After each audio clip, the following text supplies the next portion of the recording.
Coming to you live from Radio Cayman Studio. For the record. For the record. For the record. Hear from your government officials, independents, and the opposition on issues that matter to you. For the record. Engage in an open dialogue between residents and lawmakers. For the record. For the record. For the record. Informative, impartial, insightful. This is your talk show. 1-800-534-8255. Your calls, your input. This is For the Record. And now, your host, Orrett Connor.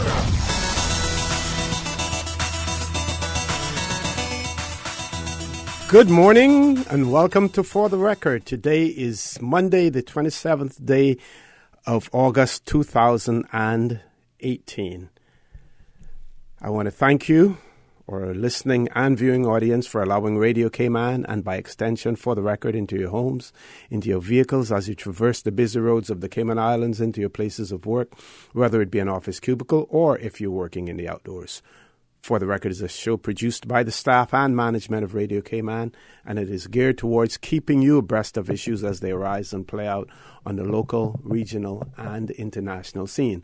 I am your host, Orrett Connor, and you're welcome to join me every Monday, Wednesday, and Friday from 7:30 a.m.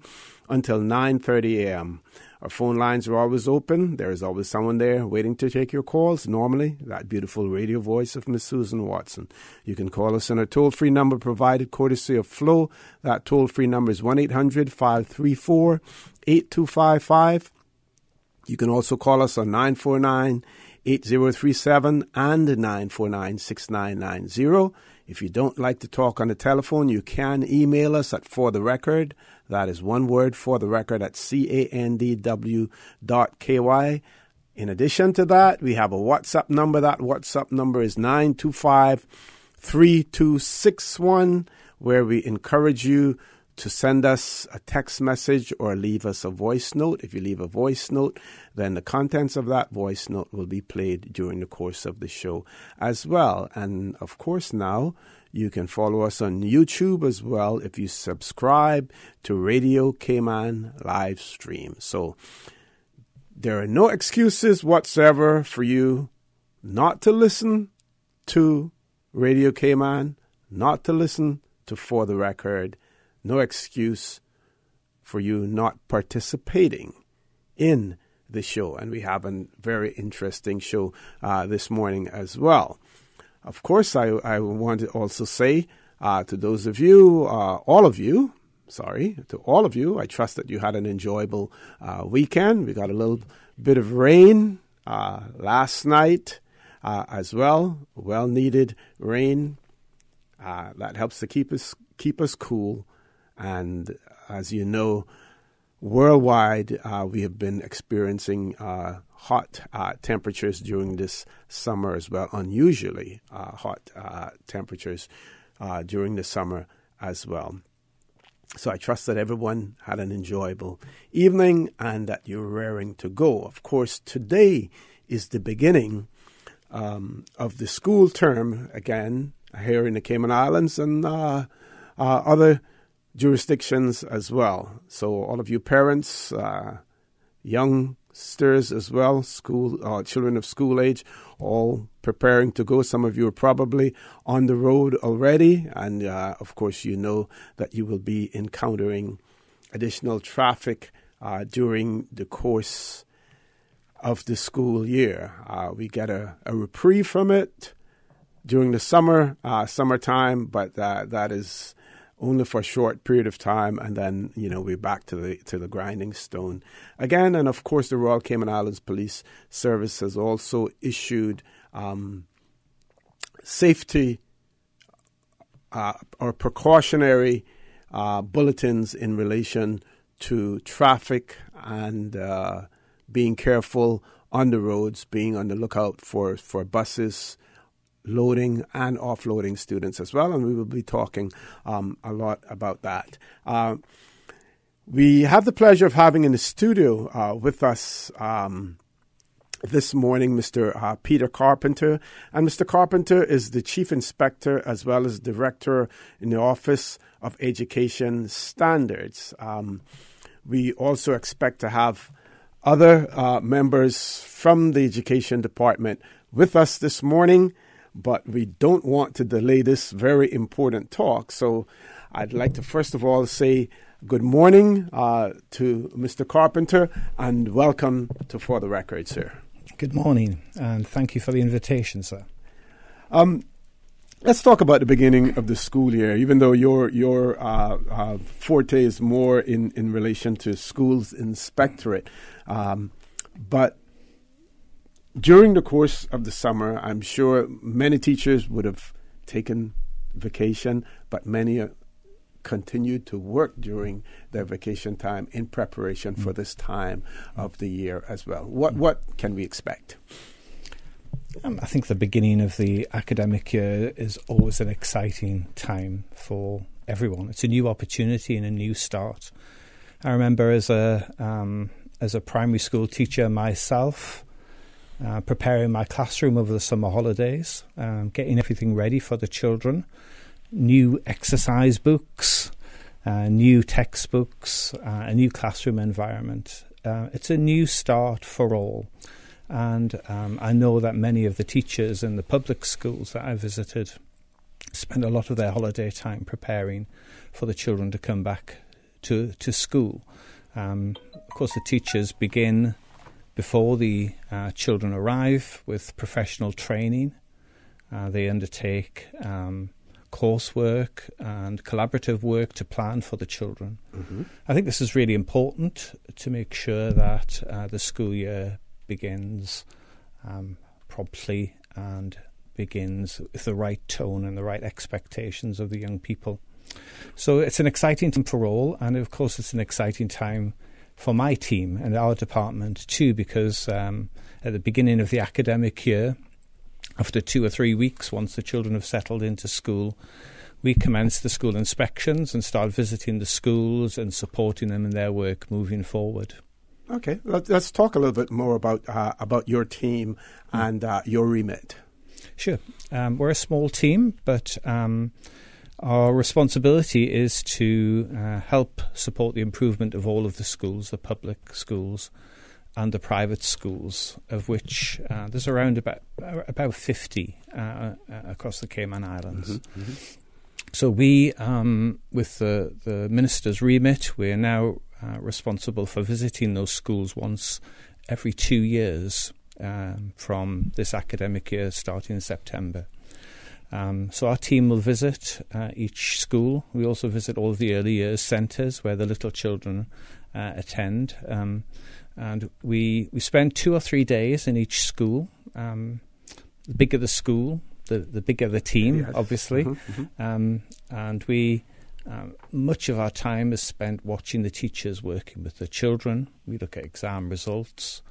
We interview children and parents.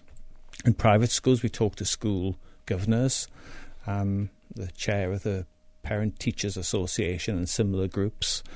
And as I say, we spend about 75% of our time observing lessons, about 2 or 3 days minimum in each establishment. And following that, we publish a report. Okay. Over the last year, we've been visiting all the government primary schools, of which there are 10, and we've been visiting those schools from around October through to June last year. And in that process, we published the reports, and they're available to parents and the public on the government's website. We hope they're helpful. Our intent is not just to report, but to support improvement and to work with teachers during the inspection process to recognise the strengths of their work and identify the next steps, what they need to do to be even better as teachers or as a school establishment. Okay. Now these visits that take place, are they unannounced, or in most instances are they warned in advance that you will be visiting?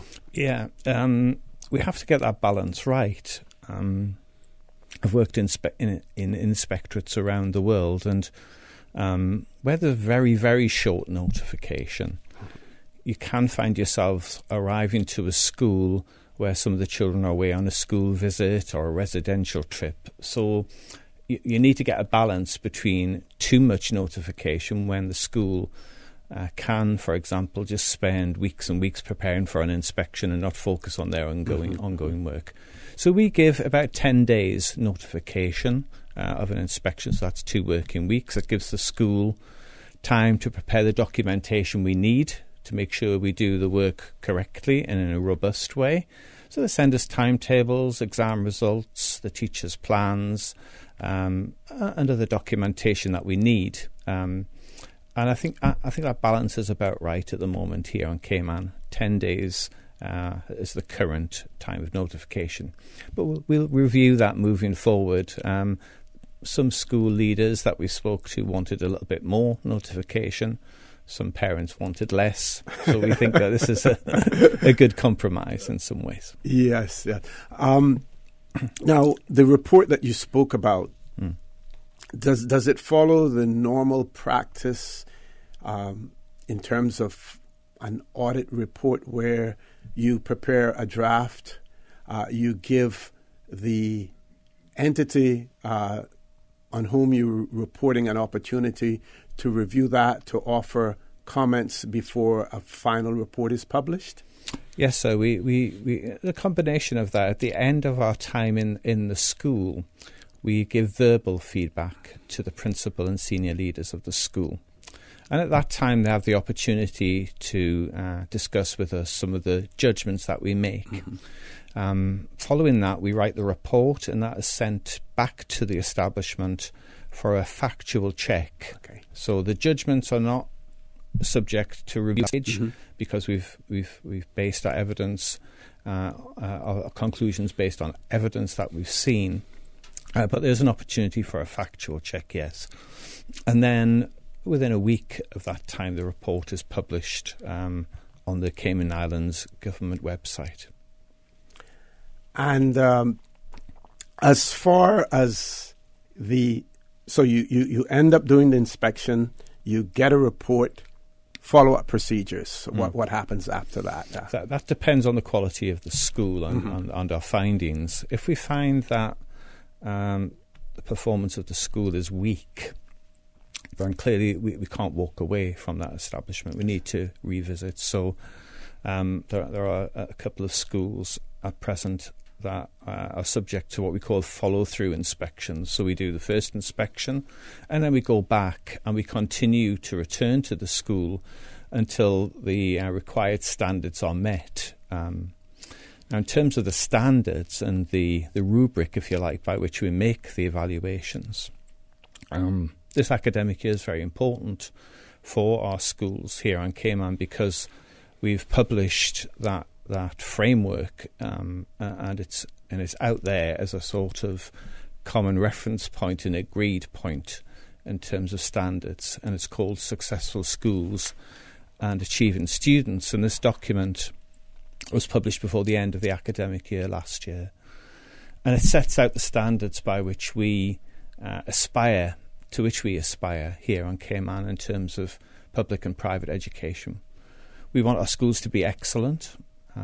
We know we're not there yet, but by clearly stating the standards and sharing those with the public and with the schools, we think we might be able to drive up the level of quality by having a degree of clarity about what's expected for all to share.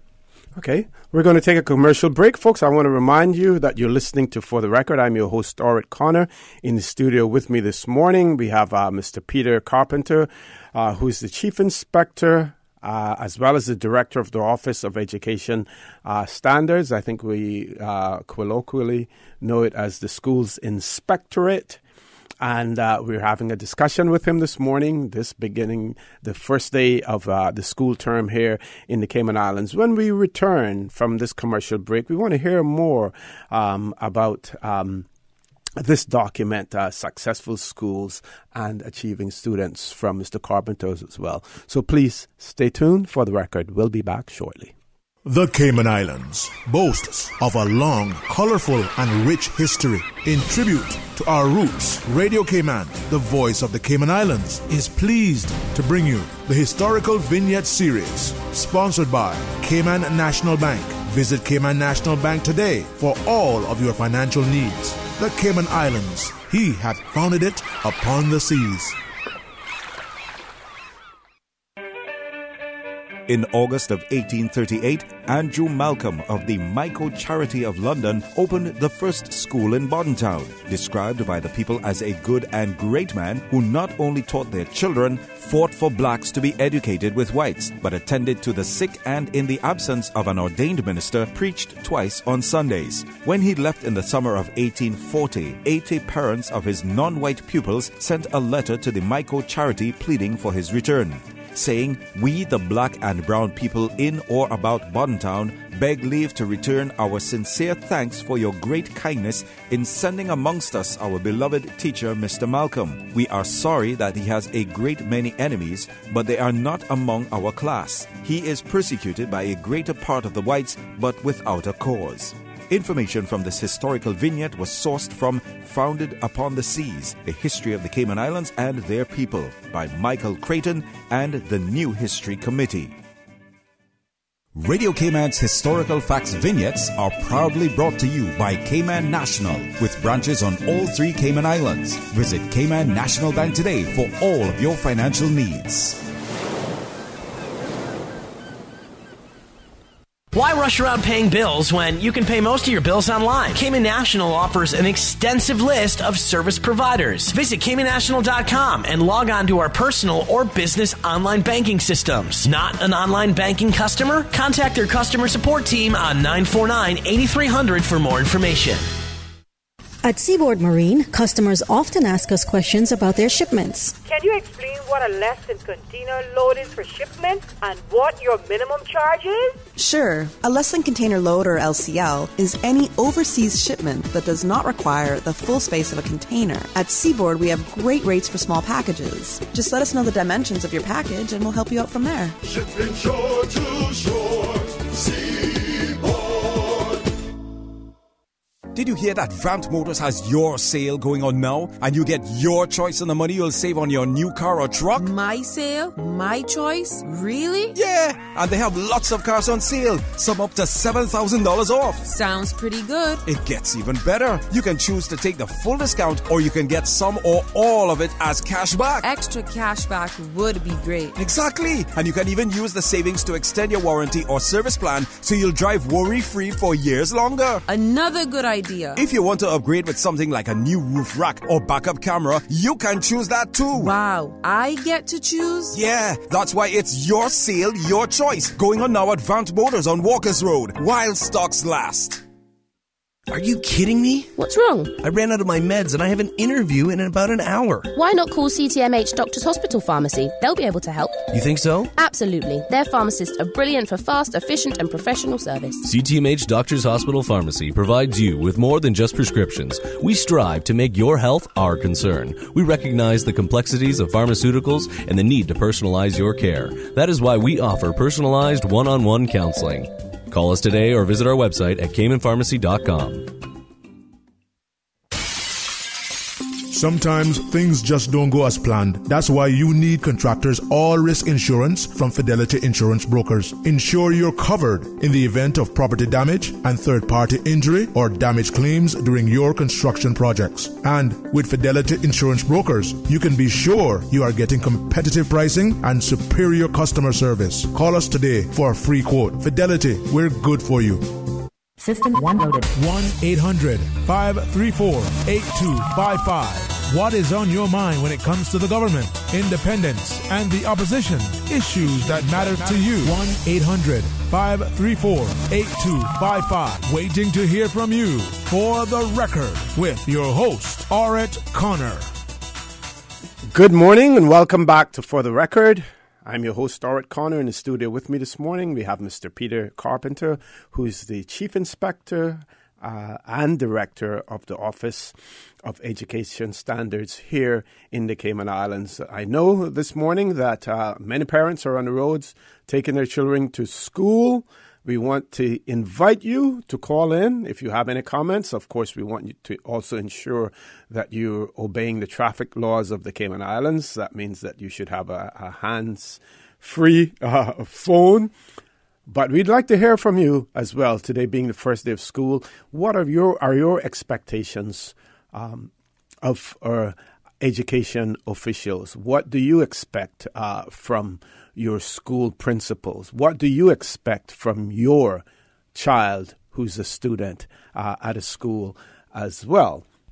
And, of course, the school's inspectorate has issued a document entitled Successful Schools and Achieving Students for the Cayman Islands government, and it is described as a tool for self-evaluation in schools, early years childhood care and education centers, special education provision, and for inspections of educational settings. And this was a public. There was a public consultation version of that on March, issued in March of this year, I believe. Mr. Carpenter, tell us some more about that. Sure, it was a longer process actually than that in development. It was over a year from last October.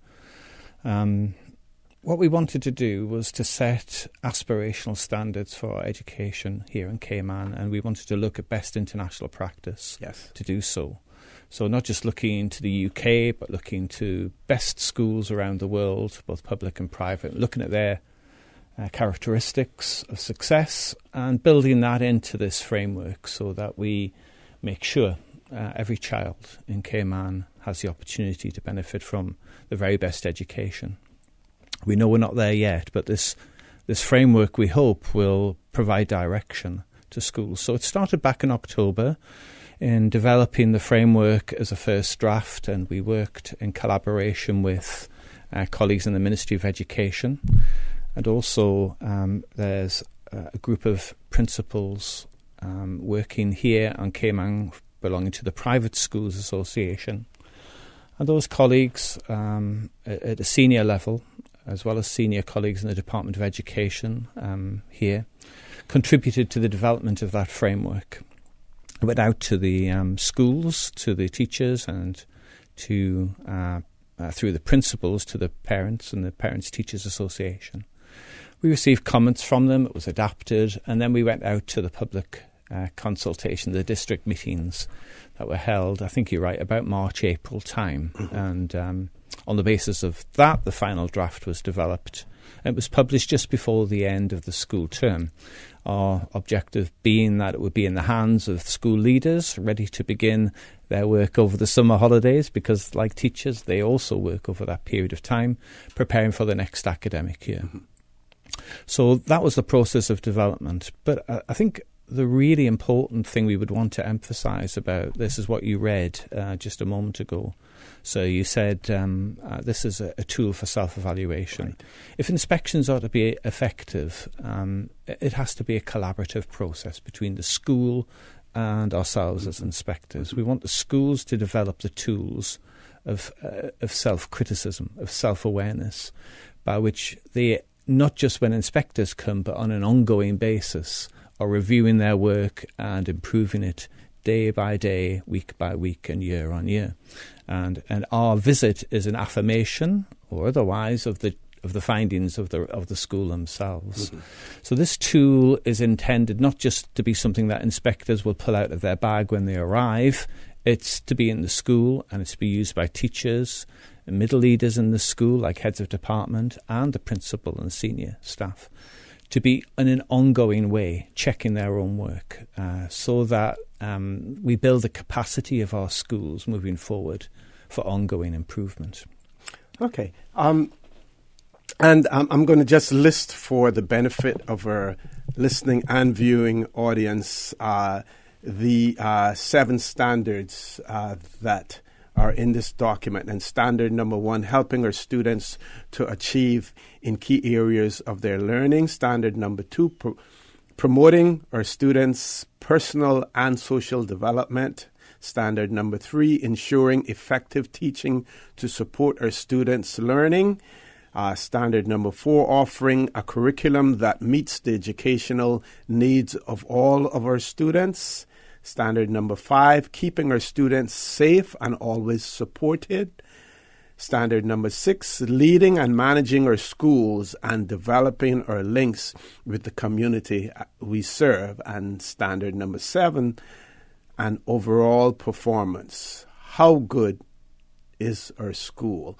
Now, those 7 standards, I hope we get the opportunity during the course of this show, and the show will last until 9:30 this morning. And if you thought that we wouldn't have a whole lot to talk about for 2 hours, we will have a lot to talk about. And still, we still have about 4 minutes before we go to our 8 o'clock news. And I'm sure that standard number 2, promoting our students' personal and social development, is one that's going to garner a lot of discussion. Only on Friday, we didn't have any guests on our show, and the show was dominated with the whole issue of the dress code that has been established. Well, some say it was there before, it just simply wasn't enforced. To talk about that. And then, of course, we see in our local newspaper today as well, something that I'm sure that our parents and students and principals would be interested in talking about as well. There's an article in the Caymanian Compass, Cayman student test scores a mixed bag as well. So we'd like to also discuss that. But let's see if we can touch on standard number 1, helping our students to achieve in key areas of their learning. Yeah, sure. We report on English, which is reading and writing, on mathematics and on science as core subjects of the curriculum. And as I say, we do that in private and public schools.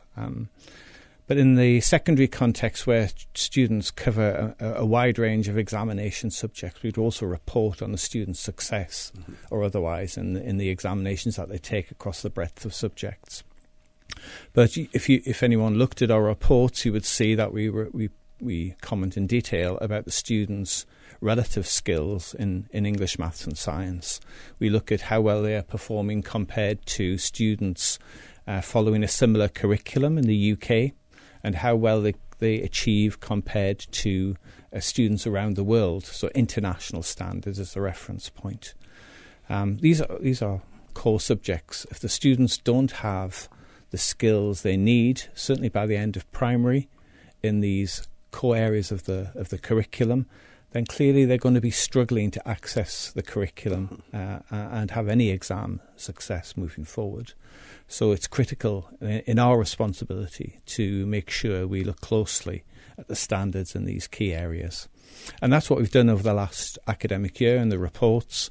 And perhaps we'll have time later in the interview to talk a little bit about the newspaper article you've mentioned there, where the children at the end of their primary years sit examinations, and the results from those in the public sector are available now and provide an interesting indication of the progress that the public schools are making in improving the standards in these core subjects.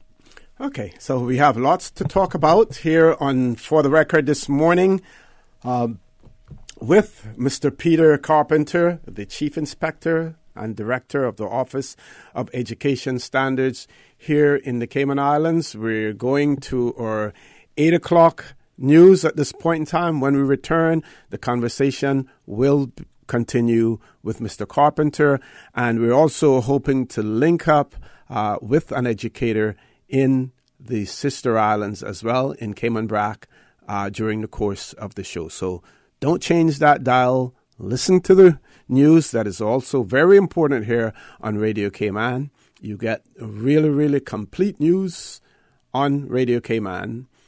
And when we return, the conversation will continue with Mr. Carpenter. Please stay tuned.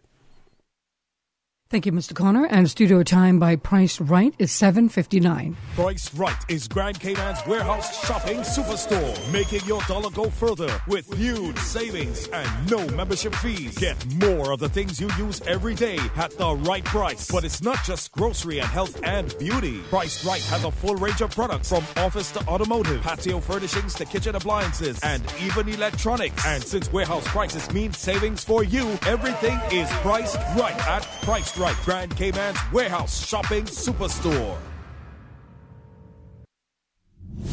the voice of the Cayman Islands. 89.9 FM in Grand Cayman and 93.9 FM in Cayman Brac and Little Cayman. Silver wings shining in the sunlight. Radio Cayman. Access. Information. Your community. News and information. Radio Cayman is your choice, your voice for today's biggest news. Radio Cayman.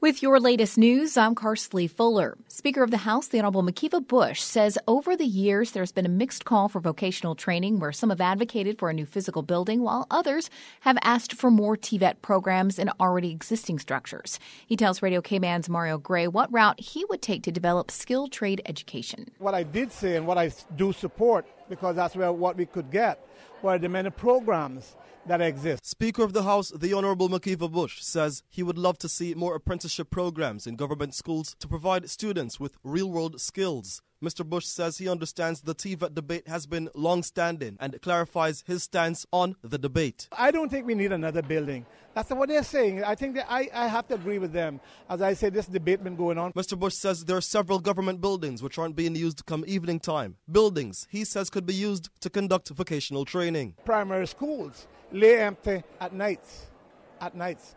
So we could put on programs in the evening for vocational training and other kinds of training. But if you want to do that, the community college do offer some courses. And so I don't think that must be the priority, is to build another building. Mr. Bush says because Cayman isn't as big as some countries, he would advise the government to fund new and interesting work programs rather than a new school. Jamaica got HEART program. They got all sorts of various programs for vocational training, right? And HEART may not be vocational, but they got vocational schools. However, Cayman is much smaller. And in her address last week, Education Minister Julianne O'Connor-Connolly showed her support for such programs after heaping praises on CIFEX Director Dolores Thompson for her diligence in acquiring a new water sports apprenticeship program for her students. Every time I'm amazed to see the wonderful work that she's doing at CIFEX. She's partnered now with the local water sports companies, and this is a pilot program, but we have to start somewhere.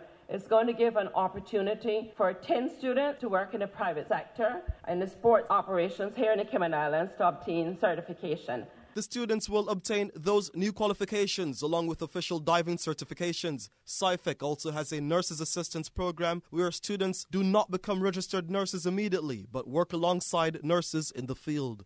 From the Radio Cayman newsroom, I'm Mario Gray. The 10 students in the water sports apprenticeship program will also move on to their rescue diving certifications as well. And last week, Education Minister, the Honorable Julianne O'Connor-Connolly, sent hundreds of teachers home smiling after she announced she would be raising their pay in September. The Education Minister also announced other surprises, including the improvement to school fields, improving special education needs, as well as a special surprise for Red Bay primary faculty by placing a brand new reception area at the school. I'm happy to report that funds have been put into the 2019 budget that Red Bay School will be getting its reception starting early next year. Now with a check of international news, here's the BBC who will take us out of the newscast. I'm Carsley Fuller from Radio Cayman's newsroom. BBC News with Kathy Clugston. UN investigators have accused the military leaders of Myanmar of genocide, war crimes and crimes against humanity against Rohingya Muslims and said they should be tried by the International Criminal Court. The report also says the country's leader, Aung San Suu Kyi, failed to prevent the violence against the Rohingya, hundreds of thousands of whom fled to Bangladesh. A court in Uganda has released on bail the opposition MP Bobi Wine and 11 others facing treason charges.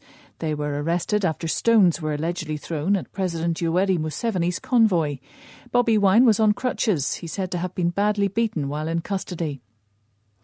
Iran has urged the International Criminal Court to reject the latest US sanctions, arguing they seek to damage its economy and violate an old friendship treaty.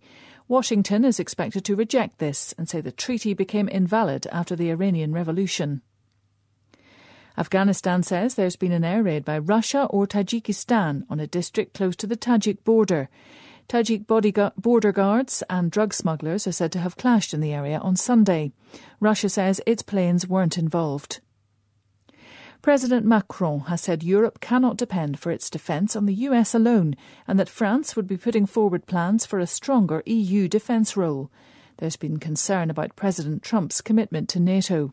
BBC News. Access. Information. What's happening in your community? News and information, music and more. You can find us. www.radiocayman.gov.ky. Like us on Facebook and follow us on Twitter. Radio Cayman is your choice, your voice for today's biggest news. Radio Cayman.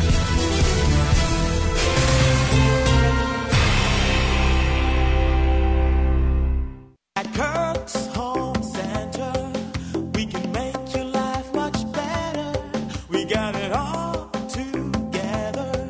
We got a great deal in store for you. This August at Kirk Home Center, protect your electronics with Power Surge protector strips for $8.59. Keep current this hurricane season with a portable generator for $286.79. Chef up your favorite dishes in the 14-piece Tefal nonstick cookware set for $80.69. Store yard items away and create seating space with a deck box for $89.49. Kirk's Home Center. We got a great deal in store for you. It's best to know your risk of heart disease so you can take action now. Talk to your doctor about it and how it can affect your life. Heart disease is no joke. This message is brought to you by the Public Health Department in conjunction with the Ministry of Health. In financial news, global markets rose today as comments from U.S. Federal Reserve Chairman Jerome Powell assured investors that the country's economic growth was on track amid simmering trade tensions with China. Keeping score in Europe, Germany's DAX gained 0.4% to 12,437. The CAC 40 in France was 0.4% higher at 5,451. British markets were closed for a summer bank holiday. U.S. major indexes were set to open higher. S&P 500 futures added 0.2% to 2,883. Strong corporate earnings have boosted the benchmark index, which closed Friday at an all-time high. Dow futures rose 0.3% to 25,871. Looking at Asia's day, Japan's benchmark Nikkei 225 index added 0.9% to 22,799, and South Korea's Kospi rose 0.3% to 2,299. Hong Kong's Hang Seng jumped 2.2% to 28,271. The Shanghai Composite rebounded 1.9% to 2,780. In energy, benchmark U.S. crude dropped 21 cents to $68.51 a barrel in electronic trading on the New York Mercantile Exchange. The contract gained 1.3% to settle at $68.72 per barrel on Friday. Brent crude used to price international oil shed 17 cents to $75.65 in London. And in currencies, the dollar eased to 111.19 yen from 111.20 in late trading on Friday. The euro slipped to 1.1611 from 1.1625. Chamber members believe that a good education can change lives. That's why many Chamber businesses fund scholarships, provide internships, and volunteer in the classroom. It's time to be recognized. Submit your education initiative and demonstrate why investing in education matters. Visit businessexcellenceawards.ky for details. The Chamber's Business Excellence Awards are proudly supported by Caribbean Alliance Insurance Company, Cox Lumber, and Deloitte. Your weather update after 8 is brought to you by Brand Source Home Gallery, creating elegant bathrooms with European-style fixtures and fittings. Honey, our fridge has stopped working again. Everything in the freezer is melting. We need to get this repaired right away. I'm calling Brand Source Service. When you need the very best appliance service, call Brand Source Service at 623-5000. Offering service and installation of all brands and models of appliances. Brand Source Service is Cayman's source for appliance parts and repairs with qualified and experienced technicians and the island's largest stock of appliance parts. Brand Source Service will have your repair completed in a flash. So, whatever the problem is, call the experts at 623-5000. Brand Source Service, Dorsey Drive, Industrial Park. Telephone 623-5000. Good morning. Time now for the latest weather report. Current temperature is 80 degrees. Relative humidity is 90%. Barometric pressure 29.97 inches and rising. The wind is out of the east-northeast at 8 knots. Overnight low temperature was 77 degrees. Synopsis indicate isolated showers and some thunder expected across the Cayman area for the next 24 hours. as a tropical wave moving across the western Caribbean interacts with an upper-level low over the northwest Caribbean. Radar images show scattered showers in and around the Cayman area moving towards the west. Now, the forecast for the Cayman Islands for today, calling for partly cloudy skies, becoming cloudy at times with a 40% chance of showers and some thunder, and temperatures will rise to the low 90s. Your winds will be easterly 10 to 15 knots, and seas will be slight to moderate with wave heights of 2 to 4 feet. Tonight, partly cloudy skies with a 30% chance of showers and some thunder, and temperatures will fall to the upper 70s tonight. Your winds will be easterly at 5 to 10 knots, and seas will be slight with wave heights of 1 to 3 feet. Today's high tide will occur this morning at 9:47, low tide this afternoon at 3:47, and a high tide again tonight at 6 minutes after 10. Sunset 6:43, sunrise tomorrow morning at 6:10, and the outlook is calling for similar weather conditions through Wednesday morning as the surface trough moves over the area and interacts with the persistent upper level low over the northwest Caribbean.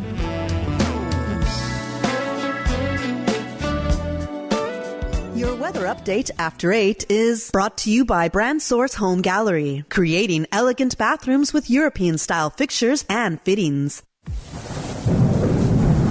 Do you have a customer shutoff valve installed downstream of your water meter? If not, please contact the Water Authority to discuss having one installed. The customer shutoff valve enables you to turn off the water between the meter and your property. In the event of a storm, turning off the customer shutoff valve can prevent unexpectedly high water bills and property damage should a leak occur in your property's plumbing.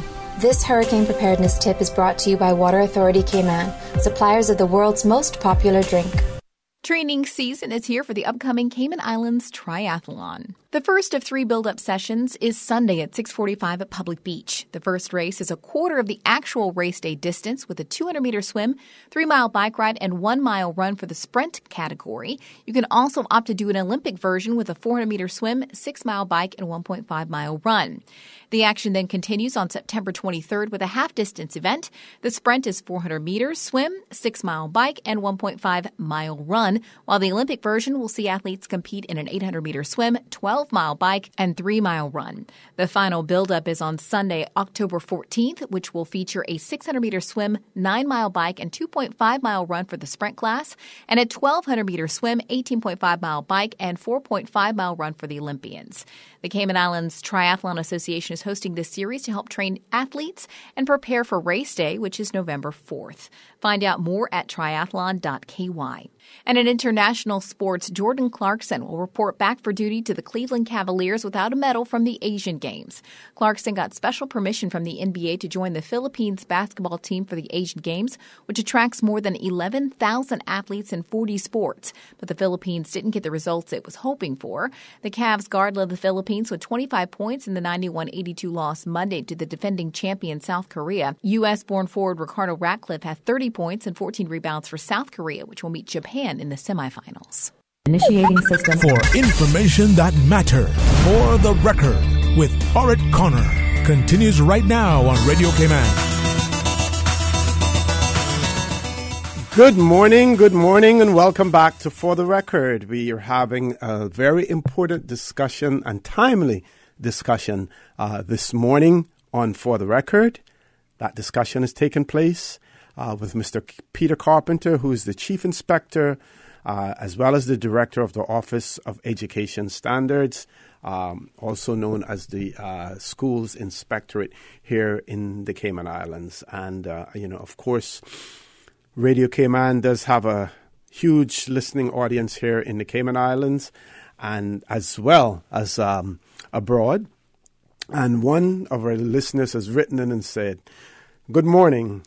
I just tuned in, and I'm happy that you have the head of the Schools Inspectorate on your show.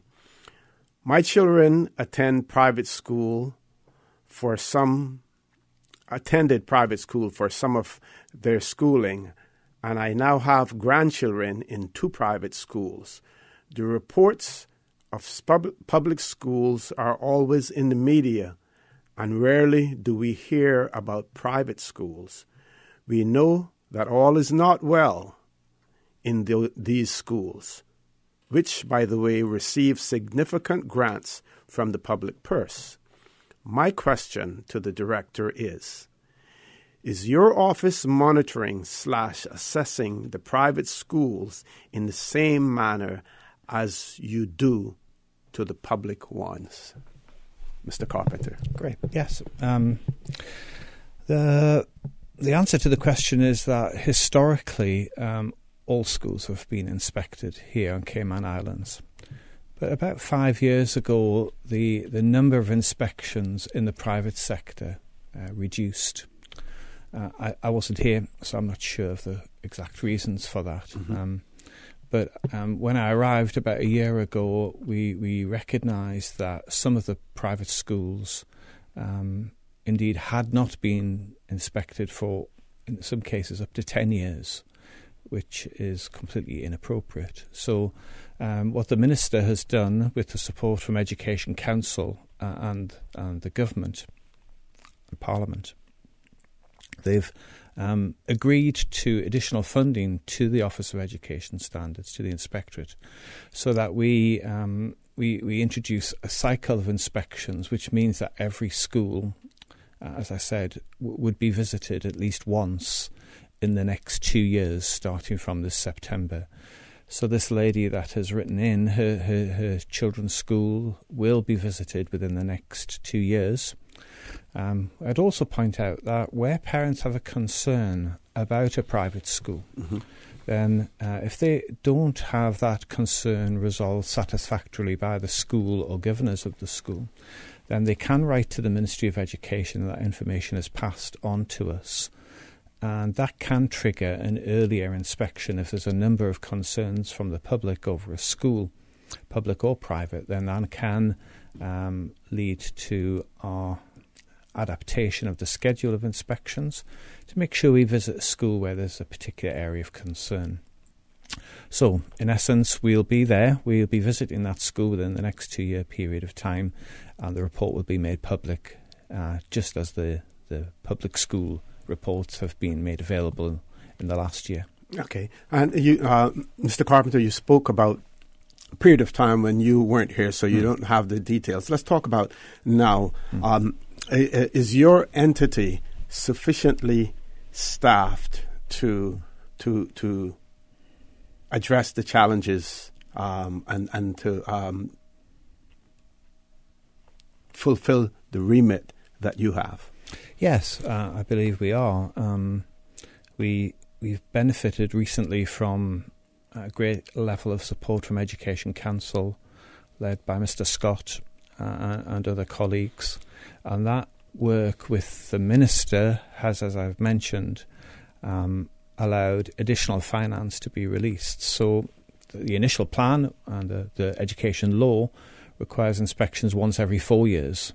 A clear message from the public, a clear message from the Minister was that wasn't sufficient at present because of the delay in visiting a number of schools, especially private schools, and therefore the additional funds has allowed us to recruit inspectors, to train new inspectors from Cayman, which is a very positive step, and to build a capacity within our team to be able to fulfill the requirement of reporting on 50 schools every 2 years. It is a challenging remit, but like educationalists on Cayman, we're very committed to make a contribution to improving our schools. We feel inspection supports improvement, and we know that over the last year the schools have been positively responsive to the inspections. They've listened to our opinions, they've valued our contribution, and we've seen success already in the improvements that have arisen due to the inspections support.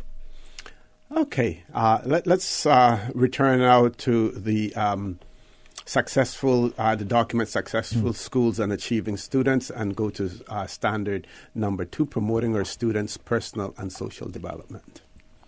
Thank you. Yeah, well, this one, I think everyone has a common interest in this. You mentioned earlier in the interview about the school uniform and the new policy and practice that's been introduced with regard to that. So Performance Standard 2 is all about promoting our students' personal and social development. We know that good behaviour is at the heart of good learning. And if a teacher is not able to establish a good, positive learning environment and students are not behaving appropriately, then learning cannot take place. So a strong focus in our inspections when we're visiting classes is looking at the relationships between the students themselves. We look at the relationships between teachers and students. We look at the students' self-control, their own attitude to their learning. And also importantly in this one, we look at the attendance in a school. We know that whenever there's a high level of attendance, it contributes positively to the academic outcomes of the young people. Mm-hmm. So again, part of the framework is encouraging schools to promote good attendance, regardless of the age of the students. We looked at international standards for this. We looked at the historical information of attendance here on Cayman, which is about 94% currently, year on year. We think it should be better than that. So in the framework, we set 96% as the expected the good level, which is the expected level for all of our schools, public and private. We also look at punctuality, which is related to attendance, clearly. And that was a very interesting point when we visited some of the government public schools, that a number of children attended school, but they would be late for school or they'd be collected during the school day, and so their consistency in education was sometimes adversely affected for whatever reason. So we want to help students to recognise the importance of good attendance, and when they get into the secondary school, it's even more important there as the curriculum becomes more diverse and they move towards examinations.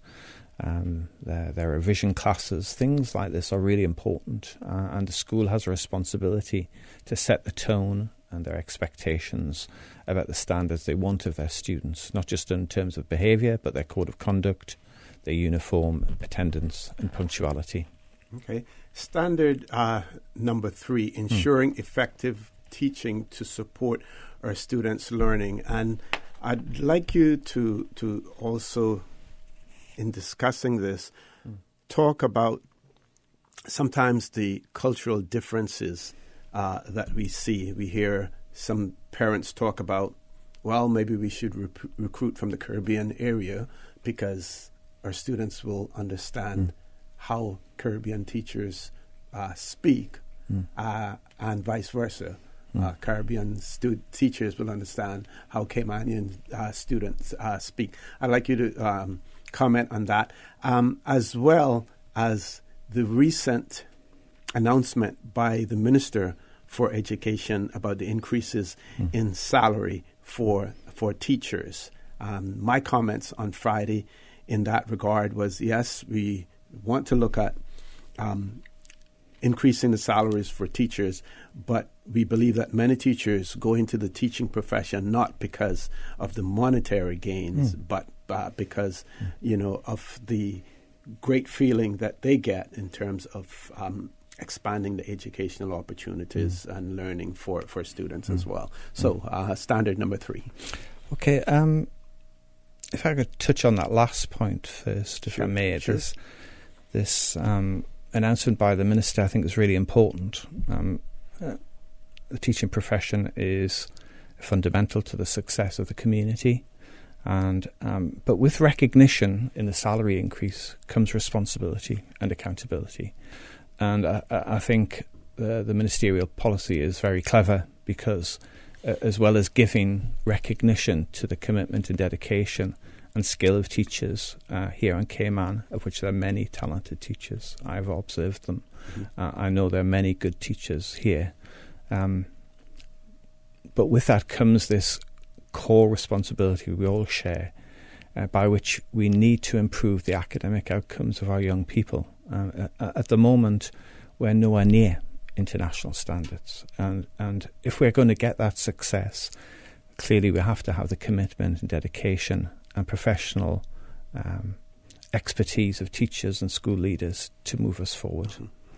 In terms of nationalities and what is the best fit for Cayman, the first thing I'd say is that we are developing a good number of skilled and very able Cayman teachers. Yes.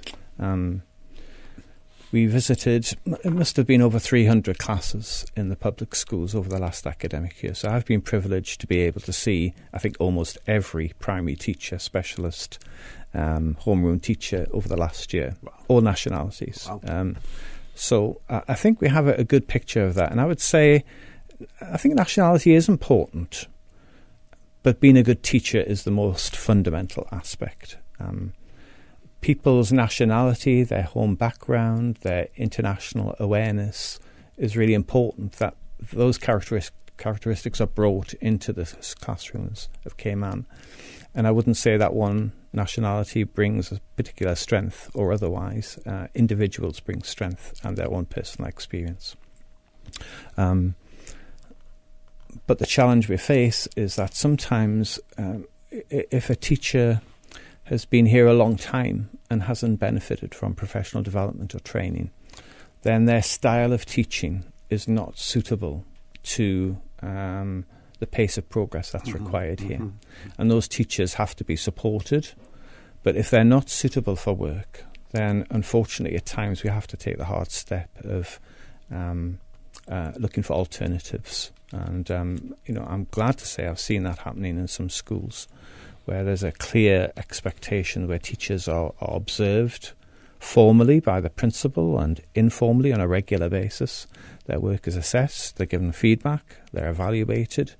That process is really important. We're all accountable. And as I said at the beginning, recognition without accountability will have a minimal effect on outcomes for students.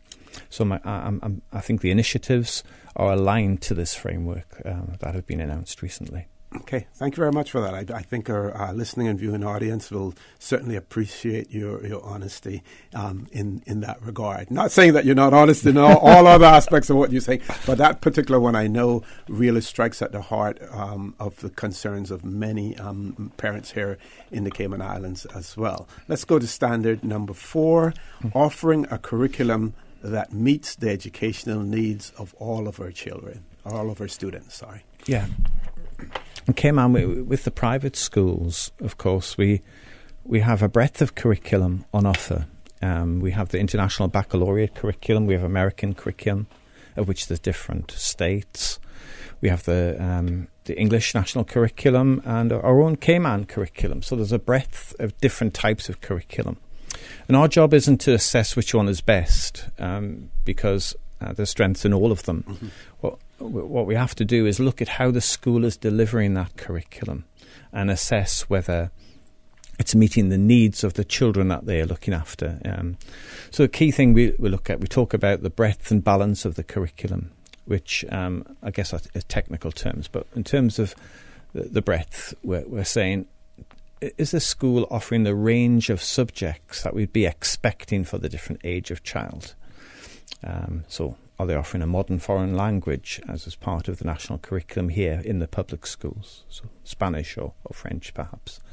Are they offering information communication technology, increasingly an important part of employment opportunities for young people? And to what degree of challenge is that curriculum in place? Are they offering a balanced curriculum? In that way, we're looking at how much time is spent on different subjects.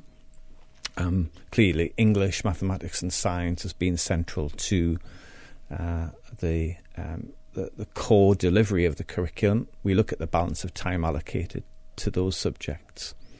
And the final element is the degree to which the school offers what we call extracurricular opportunities for the young people. We believe it's very important because we're educating the whole child. We're not just about exam results. These are very, very important. But also you want children to develop interests in a range of aspects which they can fulfill in their future careers. Arts, music, the sports, technologies. These different areas should be offered as an further key element of the extracurricular opportunities for the young people. Okay. Now, I'd like to ask about the use of advanced technology in terms of the curriculum and in terms of teaching as well. Where are we with that here in the Cayman Islands? I can only talk about the public schools. As I say, we haven't yet got into the private schools as we plan to from September. But in the public schools, the children benefit from regular IT lessons, often in IT suites separate, at least once a week for an hour. We observe those lessons. The teachers are very skilled. But we think, from an inspectorate point of view, there's a lot of work still to be done in terms of developing the curriculum in IT.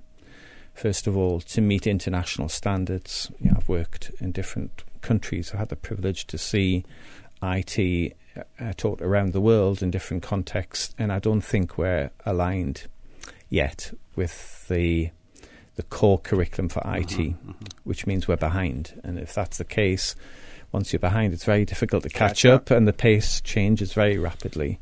So an example of that is coding. In many primary schools around the world, children from the age of 7 are learning simple coding.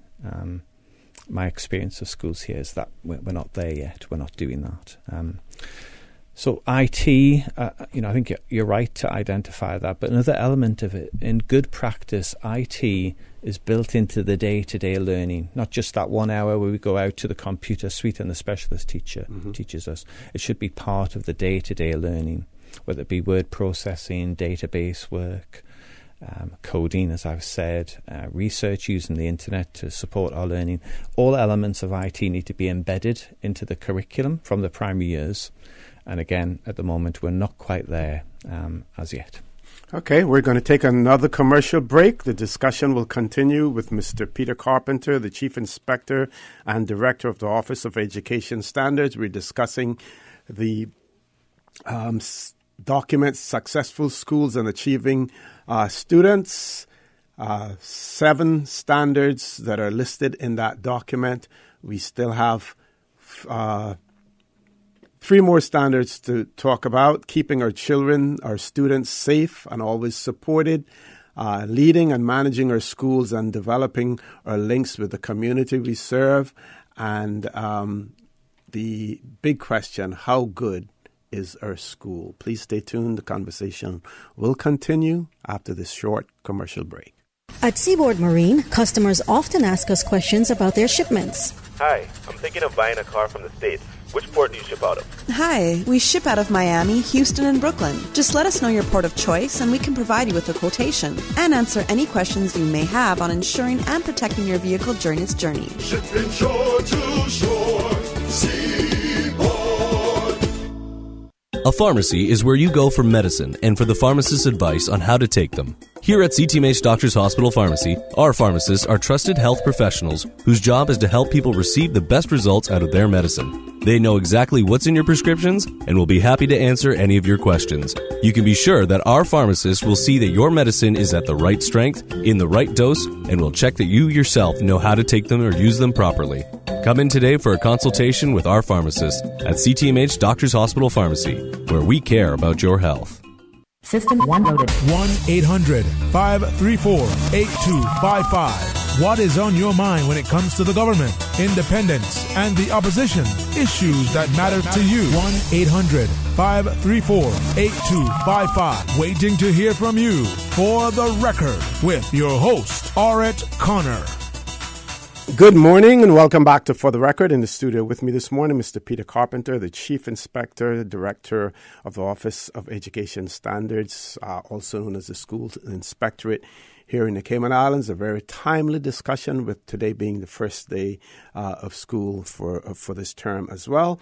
And the listener who wrote in about the private schools wants to thank you, Mr. Carpenter, for the response, and they're certainly glad that they will be dealing with the private schools at this point in time as well.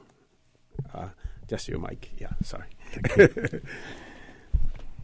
So let's go now to standard number 5: keeping our students safe and always supported. We have seen increased evidence of violence in schools.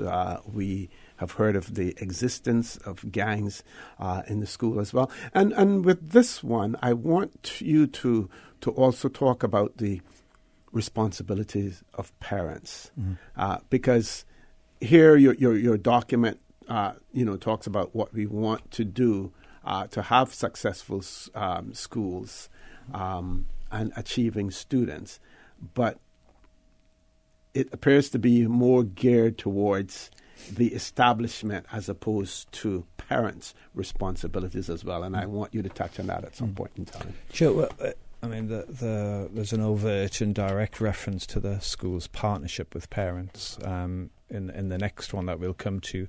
But I think you're right. This is an important element of health and safety and support, the parents' involvement. And we didn't actually touch on it earlier, but I think it is important that parents have a really important part within the inspection process. They complete surveys online confidentially to us prior to the actual inspection, in which they can raise concerns they have about health and safety, child protection, the support that their child receives. And then once we're in school, then we will meet with any formal groups like the Parent Teachers Association, and then other parents who are not necessarily part of the Parents Teachers Association. We will write to parents and invite them to come along. So inspection, if it's to be effective, it has to tell the story accurately of a school. And so we need to understand everyone's views. So parents and students contribute in those ways. If a school's to be effective, then clearly it has to be a safe environment for the students and also the staff. So this is a fundamental element of the framework. And we come into the inspection with an objective and impartial view about health and safety. We look at it with a critical eye. Now, we're not health and safety experts, but we are all teachers and we're all former head teachers, so we understand what needs to be in place to ensure the safety of the staff and students. So we, as part of that, we look at fire arrangements. The reports from the Department of Environmental Health help us with that. We look at the facilities, how up to date they are, how safe, and how often they're checked and kept up to date. Important part of this is also the promotion of a healthy lifestyle. It is about the facilities, it is about policies and practices, but it's also the degree to which educationalists are encouraging young people to make the right choices in their lives and educate them, importantly, about healthy choices in their own lives. And the final element in terms of health and safety are the arrangements for child protection.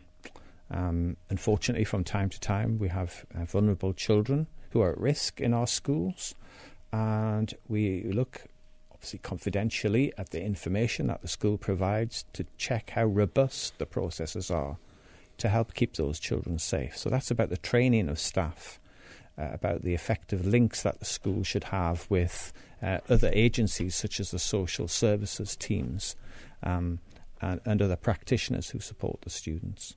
An important element of this quality indicator is also about the support for children with special educational needs, of which there are a good number in our schools here in Cayman, and increasing, I understand. So that's about how well teachers at a class level are helping those children, how the work's adapted for them, whether a child has any particular medical or learning needs, what additional support is provided by the school to support those children. Sometimes they'll be taught in smaller groups to help them get the individual attention they need. Yes. If it's a behavioural need, then sometimes there has to be an individual education plan for that child. And we would look at that, and we'd look at how effective that is being delivered in practice within the school. And just thinking last one about the older students, an important element of this quality indicator is about the guidance they receive about their future academic choices and their careers. Clearly this is something that we see more in the secondary schools, but it does begin quite early in the secondary schools, from the year 7 and year 8.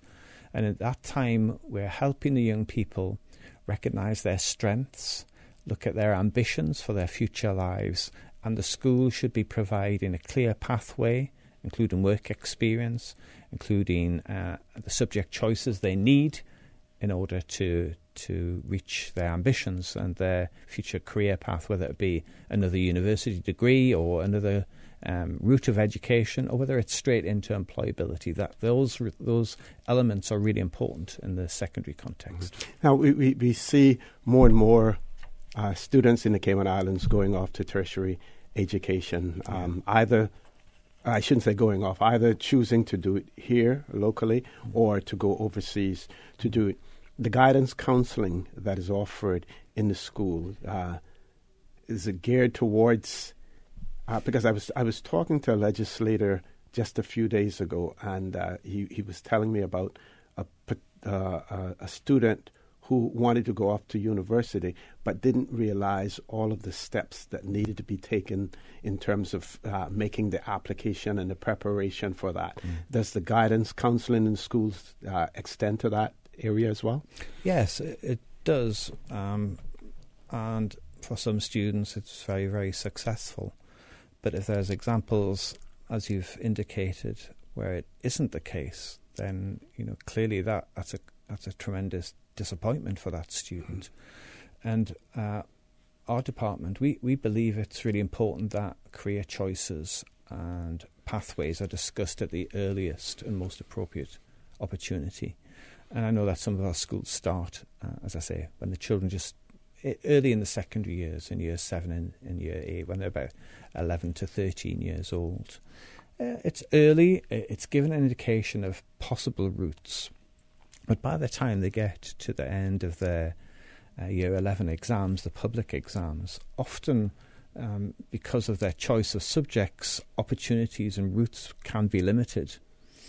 So it has to happen at the time prior to subject choice, so that there's a clear indication of the opportunities for those young people. If they're interested in medicine, if they're interested in engineering, in law, then clearly some subjects fit particularly well to that pathway. And every child in secondary should have an individual interview time with a careers expert to help them to make the right choices. And often parents should be part of that process, so that it's a shared process and understood fully by the families. Okay. One of our listeners has written and said, actually there are two comments. This one is a question. What is done to assess, test, and then give an individualized education curriculum dependent on the severity of dyslexia? In the schools I visited, the assessment will be initially the teacher, the class teacher will make the first initial assessment, whether it be raising a concern, and it might be as a result of some early assessments. The good thing here is that we have very early assessments from year 1, when the children are 6 years old. There's assessment of reading, and that might indicate some challenges the child is facing in terms of early literacy skills, dyslexia.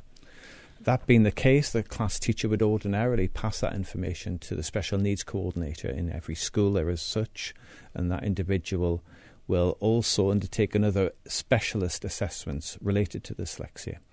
And on the basis of that, we'll develop this individual plan for the child. Where it's more severe needs, then those professionals may look outside of the school, and they may involve an educational psychologist, sometimes as occupational therapists or physiotherapists, depending on the need of the child. And those professionals are brought in, and we as an inspector would expect to see those range of professionals and their reports feeding into the individual plan for the child. Parents should be part of that process. Class teachers should be aware of the plan. Everybody who teaches that child should know that about that plan, so that the child receives a consistency in approach, whether they're working with the music teacher or the PE teacher or their own homeroom teacher or whichever specialist. Otherwise, it's possible for one teacher to be cognizant of that, and then another teacher to be totally ignorant and to treat the child in a completely separate manner. Exactly, yes. Okay. Yeah. And then the other part of the questions, for all students in all schools, what is being done about including important life skills such as financial literacy, personal finance and governance, as well as civics. Yeah, the civics is an important element. We should have probably touched upon that a little bit earlier when we were talking about performance standard 2. Because civic understanding, also environmental understanding, is key to that quality indicator. So when we're evaluating the work of a school, we're looking at to what degree does that school provide a curriculum that meets the broad needs of the child, including the areas that you've just raised. So the curriculum should include those areas in an age-appropriate way. Clearly, the degree of financial understanding needs to be linked to the age of the child. Yes. But it is an expectation. Similarly, when we look at civic understanding, we want our young people here, regardless of their nationality, to gain a really good understanding of what's distinctive about Cayman heritage and culture and lifestyle, and the importance of religion in the community here. So we look at the degree to which the school is keeping young people aware of developments and initiatives in Cayman, the history of Cayman, as well as part of the curriculum in their social subjects curriculum. So this year is really important with the 60th anniversary of the coat of arms. We'd be expecting to see in classes children learning about that and what's the significance of the different elements of the badge, the coat of arms. Okay, folks, we're going to go to a commercial break. When we return, the conversation will continue with Mr. Peter Carpenter, Chief Inspector, Director of the Office of Education Standards here in the Cayman Islands. I'm getting all tie-tongue now. In the Cayman Islands, also known as the Schools Inspectorate. Please stay tuned.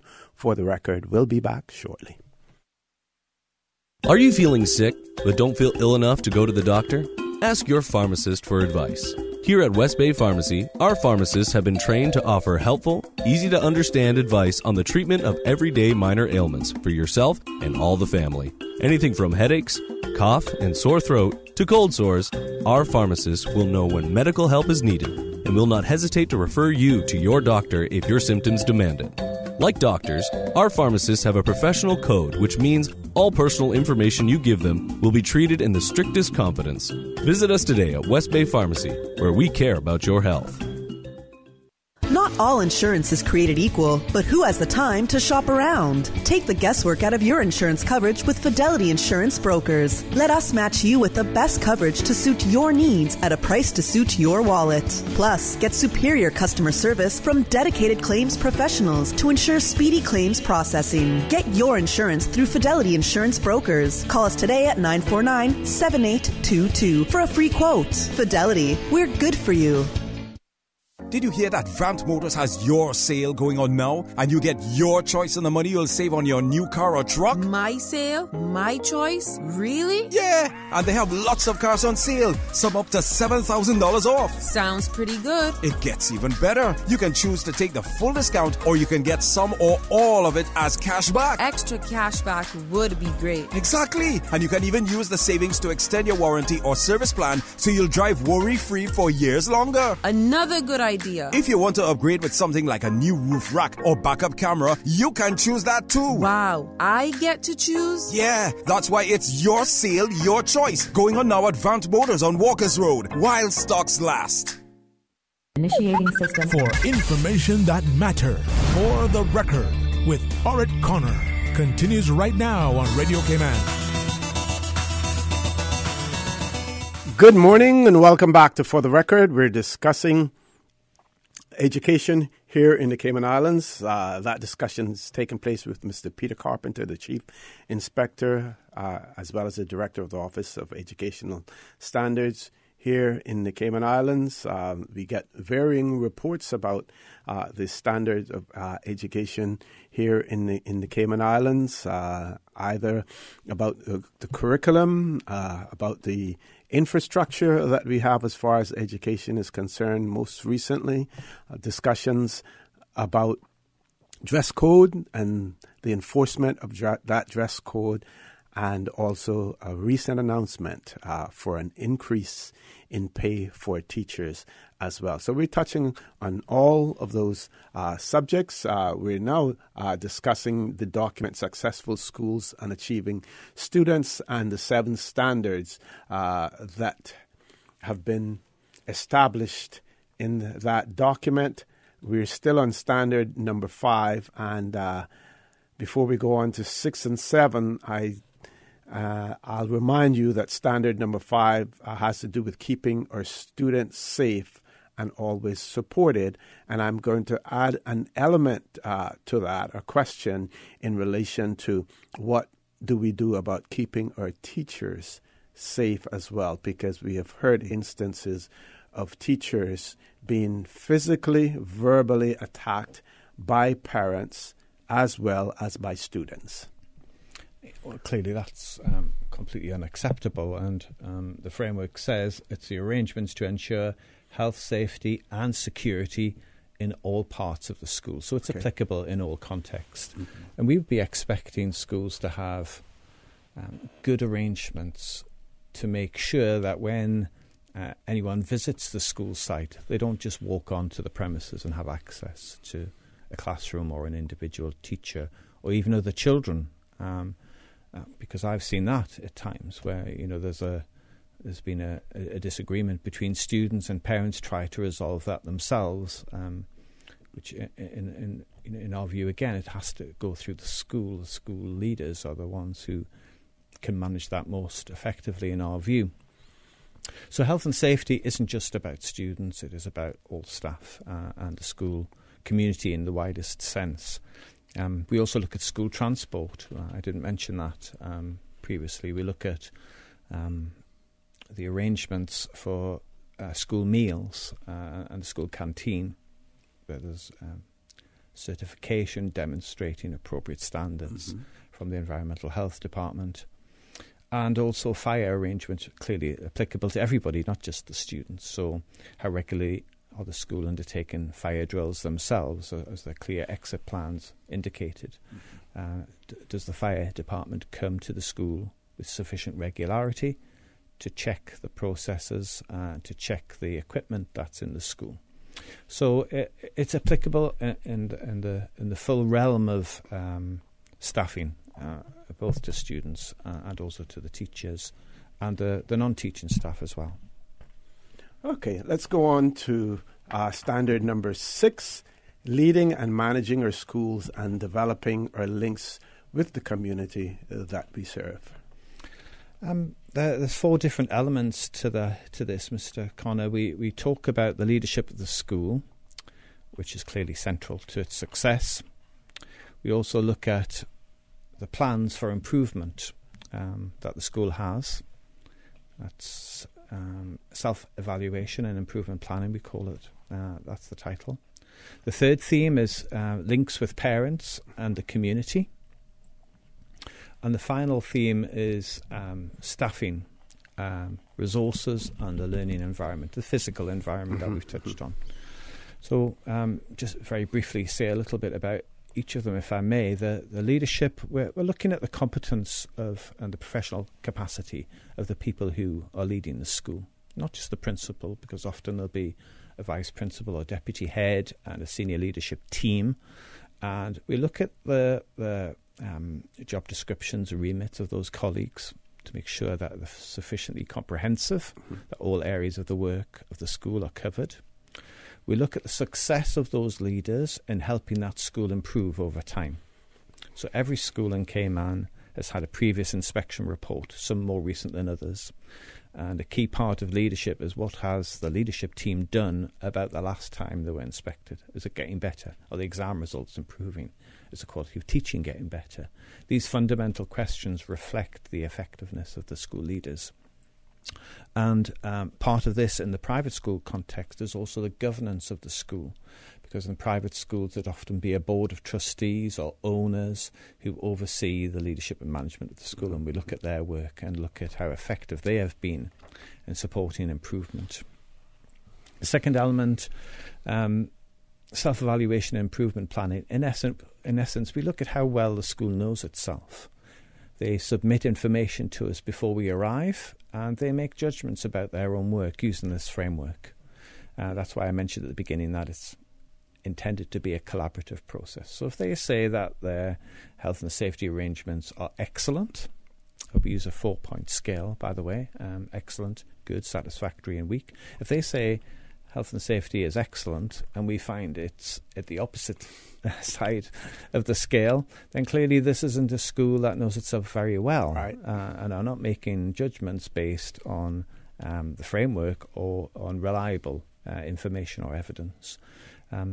So we look at how well they know themselves, and we also look at the plans they have for improvement. Most schools will have an improvement plan, sometimes an annual plan, sometimes reviewed over 3 or 4 years. And we look at whether the topics they've identified are appropriate to the school's needs. If their exam results in English are poor, then clearly there's got to be something in that plan to help them get better in English. And that's the sort of questioning we would undertake. Many cases prior to the inspection in school commencing, we would look at the information prior to our arrival. The third theme is very important, the quality of the links that the school has established with parents and the community. We've talked quite a lot about parents this morning already, and this element we consider to be fundamental to the success of a school. If there's not an effective partnership with parents, then the school is often struggling to help the students achieve their potential. And also if the school is not good at communicating with parents, if they're not sharing information to help parents to support their own children, then clearly there's a very difficult challenge for parents as well. So where it's most successful, the school is communicating regularly and effectively, giving good information about the curriculum, the way we teach maths, the way we teach reading in our school. Parents are also actively involved. They attend the parents' meetings. They take an interest in their child's achievements. When there's morning assemblies, when they're invited, they come into the school.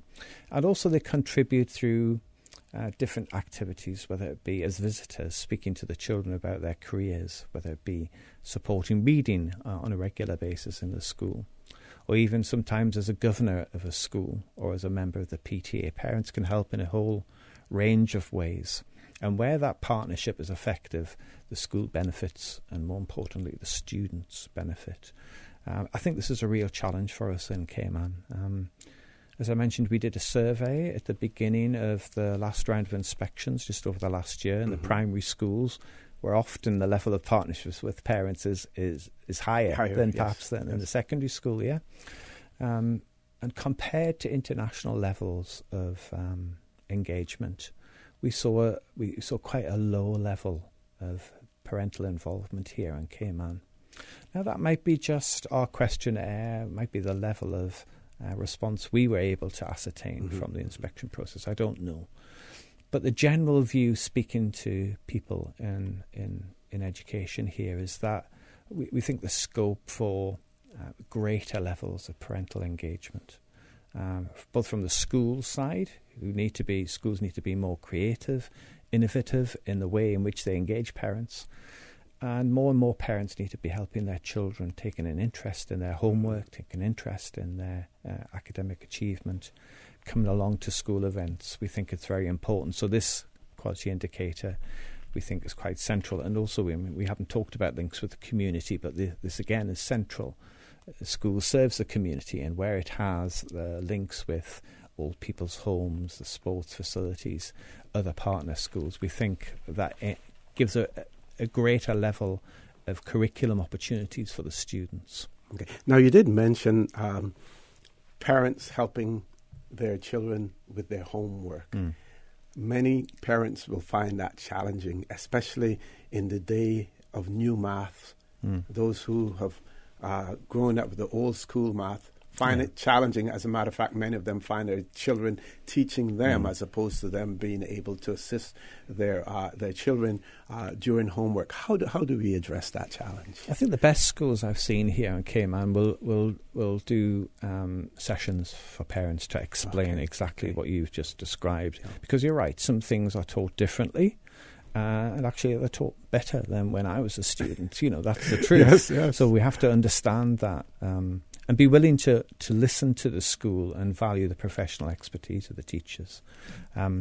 So the best schools are doing that. I think the trouble with homework is sometimes it's seen as a chore, as something that has to be done. And again, in best practice, where I've seen it working most effectively, the homework is engaging for children. They're really interested and they want to do it. Mm-hmm. And parents are able to support because they have access to the resources, or they can get online, or they have other information which will, from their own experience, support the child.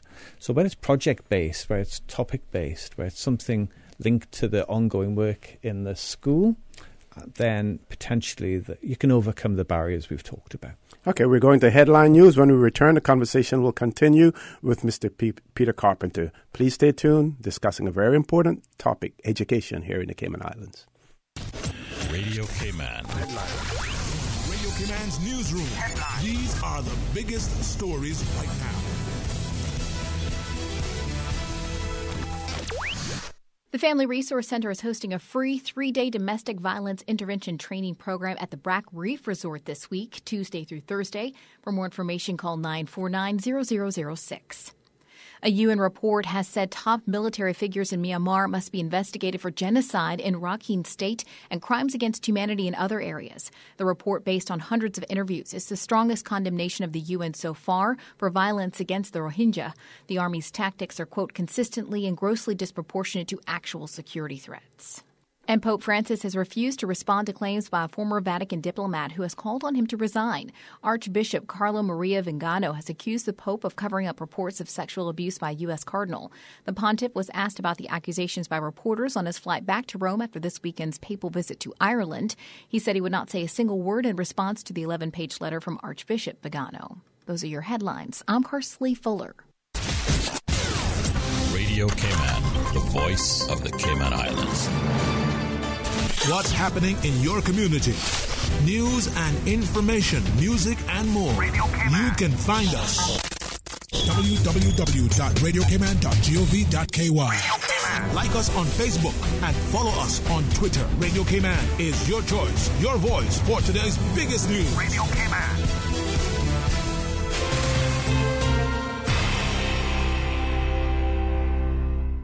Initiating system. For information that matter. For the record with Orrett Connor. Continues right now on Radio Cayman.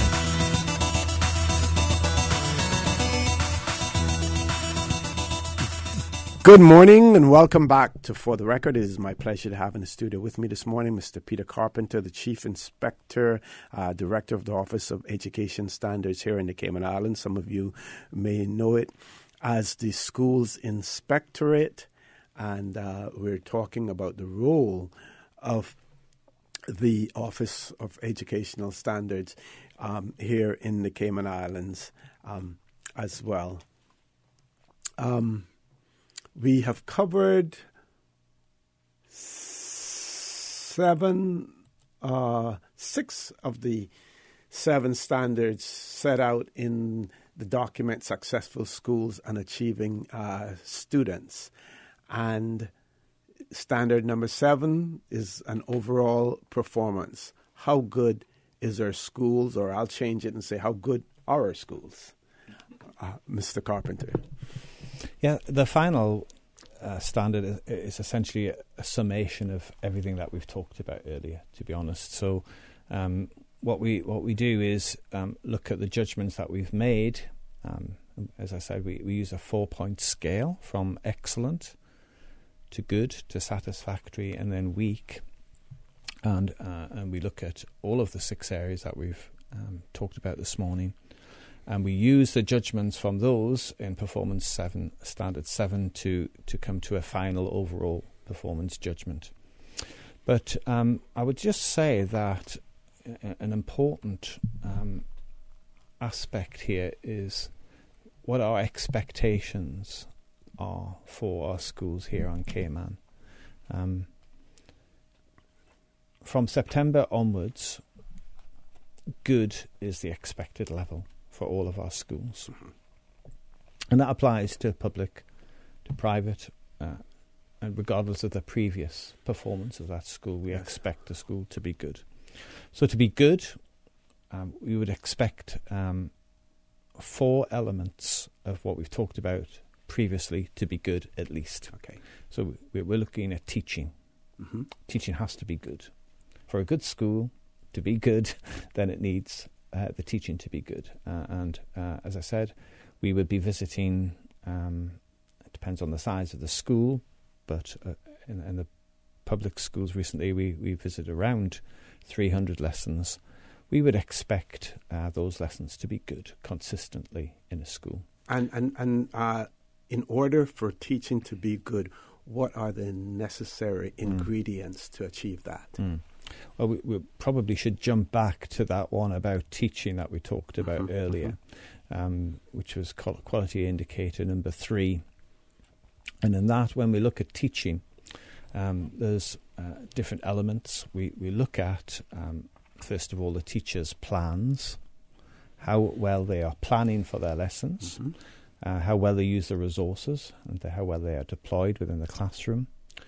We look at the behaviour of students in the class and how that's well managed by the teacher. So we're looking at good routines established by the class teacher, the management of the classroom. We look at the interactions between the teacher and the students within the lesson, so that he or she is supporting the children to develop new learning and new skills.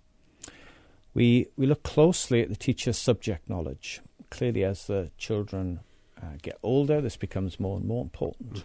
But the correct information has to be shared with students. And you'd be surprised that sometimes that isn't the case. But actual subject knowledge, clearly as things move quickly in the curriculum, we expect teachers to have a good subject knowledge, and that's reflected in their preparation but also in their delivery of the lesson. In a good lesson also, we'd be looking for the way in which a skilled teacher promotes the children's own critical thinking. This is an important skill moving forward. It isn't just about imparting knowledge, it's about enabling young people to think carefully and to think critically and to have the skills to find information for themselves independent of the teacher, particularly as they mature. And the final element of a good lesson is the degree to which the teacher is able to meet the different needs of children in a class. Now, clearly, as we've mentioned, sometimes in a class there'll be children who are very, very able in the same classroom as some children who are really struggling. They may have special educational needs like dyslexia or something like we were talking about. And a good teacher would meet the needs of those students. We can't have a system which is not inclusive. We have to support all children, and therefore a good lesson would be appropriately adapted in its content so that the clever children are challenged and engaged and interested, and the children who are struggling have work that's appropriate to their needs. So there's the sort of core elements of good teaching. And also to be a good school, we would be expecting the children to make good progress, obviously. And so if we're looking at English and maths and science, inspectors would visit all of those classes at different ages across the school, and we'll look at the progress that the children are making in those subjects. If they're not making good progress in mathematics, then clearly this can't be a good school. So we have that expectation across the board, across the subjects. And then finally, we'd expect a school to be well led. A good school has good leaders and is going in the right direction and has the capacity to continue to improve. So they're the main sort of summary elements of a good school. Okay. I think we have now been joined by Miss April Tibbetts from the Sister Islands, from the BRAC as well. Good morning, Miss Tibbetts. Welcome to For the Record. Good morning. Thank you. I know this is a busy morning for you there as in the BRAC, as well as for teachers and principals here in the Cayman Islands as well, and in Grand Cayman as well, sorry. How are you finding it? It's good. It's been a good day so far. The students have gone to their classes now, and they're ready to learn. Okay, I'm going to turn you over to Mr. Peter Carpenter, your colleague here. Mr. Carpenter, You want to say something to Ms. Tibbetts? Good morning, Mrs. Tibbetts. How are you? Good, sir. Good. Thank you. We were inviting you to come along today to talk a little bit about your experience using the framework, because the inspector had visited West End Primary School last term, and we noticed that you'd done some work looking at the framework, even though it was in its provisional state at that time. And we wanted to ask you for your views about the framework and tell us a little bit about how you've used it with your school and how it's helped or otherwise to support your leadership of the school. Okay. Prior to our inspection, we were doing some self-reflection, and we looked at previous inspectorate guidance, but then we also looked at this specific one to identify where we are as a school and what our next steps would be to move forward. So our teachers met in key stage, so reception 1, 2, and 3 together, 4, 5, and 6 together. They talked about what they were seeing in their year groups, what they felt we needed to add to those areas, and then we met as a staff to have those discussions. From those discussions, we rated ourselves and where we thought we were, so that when the inspectorate did come and we were getting feedback and the final report was published, we knew what to expect. We knew where our weaknesses were, and we could be honest about that and accept the fact that we had room to grow, and we knew where our strengths were. We knew what they were looking for so that they didn't have to ask for the evidence. It was already there. So the document was very valuable to us in that process. And as we planned forward for this next year, each of the schools have a plan of action. And some of our items from that plan of action come from us looking at what's the difference between a good school and an excellent school. What do we need to put in place so that when the inspection team comes back, they'll find us in even better standing than we are right now. So those actions were pulled out of that, and we'll be doing steps this year to get ourselves ready for marked improvement for next time. Okay. I wonder if you'd say something, Mrs. Tibbetts, about the intended collaborative approach between inspectors and the school. Sometimes it doesn't always work out that way. We all know sometimes things don't go as planned. But in terms of intent, this idea of passing the responsibility, if you like, primarily to the schools themselves and the inspector coming to confirm. I mean, what's your views about that? And although you've only had one recent inspection, is it an approach that you'd support? Do you think professionals here on Cayman would see that as the right way forward? What's your view about that? Right. Even from the first experience with the new inspection team, you yourself, Mr. Carpenter, came to principals' meetings, and you engaged us in dialogue about the framework and what the expectations were on this most recent round of inspections. You do seek feedback, and I think principals truly appreciate that. I know you've met with parents. I was at the Sister Island meeting with parents, and you listen to what we have to say. But then I also appreciate the fact that you keep your standards. So while we do get input, the idea is to push our schools and our students' performance higher. And so there are some things that are just simply not negotiable. They're targets that we need to work towards regardless of the challenges that we face within our school. And I think that's respectable, and I appreciate that, because that means once we've achieved a good, we've achieved an excellence, then we can hold our heads proud that there were no sacrifices to the standard. Once you've achieved that, you move forward. But if you're good, you're good. If you're excellent, and there's no question about it. Ms. Tibbetts, Orrett Connor here. Can you talk about the level of parental involvement in the educational process in Cayman Brac and Little Cayman? Okay. Our parents are part of an active PTA, and they have the opportunity every month to come and meet as a parent body. Staff are included, but that's their area to speak and voice concerns or to voice the positives. Our parents are engaged in online surveys as well. As the world changes, we have to change also. So at our school, we do a lot of text messaging, emailing, because it's far easier for a parent to access that from their smartphone than it is to find a paper in the bag at the end of the day. And for most of the surveys that we've sent out, we get a really good response from the parents. Our parents are very engaged. And I think that in the inspection feedback summary of our school, that was evident also. But our parents have a voice. Our passion is to see their students learn, just like the new civil service motto is to make the lives of the people we serve better. That's our aim as a school. So if they have a suggestion, if they have a concern, or if they have a highlight, we're happy to hear it. Okay. And what is your view of the future of education in the Sister Islands? How do you view it? It can only get better. No, seriously, we are working really hard to find out, to keep abreast, really, of where our students are.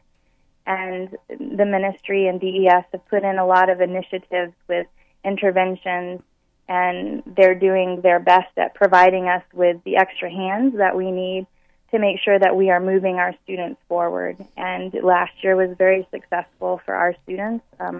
Several of them closed gaps that they started out this year ready and on level, and we have a few that are still working to make that goal. But I feel like our school has been supported and resourced, and I know that every other school has those same opportunities. So I see it truly getting better and better. We're working on establishing a growth mindset and being reflective, and we're passing those on to our students, that the sky is the limit, and you set your goals, you work to achieve them, celebrate it, and move forward again with a new goal.